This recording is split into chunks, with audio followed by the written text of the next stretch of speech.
دور میں جب ان کو کچھ لوگوں کو برطرف کیا گیا. میرے والد صاحب اس وقت جوائنٹ سیکرٹری تھے انفارمیشن منسٹری میں بھٹو صاحب. پھر میرے والد صاحب کو کیونکہ صحافت کا شوق تھا, انہوں نے صحافت میں آنے کا انہوں نے ارادہ کیا. ان کی ملاقات ممتاز لیاقت صاحب, میں آپ کو ارلی 80s کی بات بتا رہا ہوں.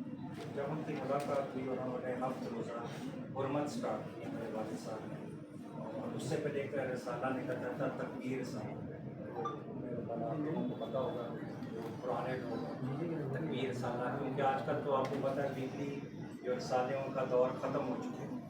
تو ہم نے حرمت رسالہ شروع کیا جو اللہ تعالیٰ کے برکت نام سے ہم نے اسٹارٹ کیا اور بہت کامیاب. اس میں جو ہمیں داغ پیڑ ڈالی اس میں ممتاز لیاقت صاحب, سید صدیقی صاحب کا بہت بڑا حصہ ہے. اور جب میں 2 دفعہ واقعہ ہے, ایک دفعہ مجھے لندن جانے کا موقع ملا اور مجھے ٹاسک دیا گیا اس وقت جگجیت سنگھ چوہان صاحب خالصان موومنٹ کے بانی, میں ان کا انٹرویو کرنے حرمت رسالے کے لیے گیا.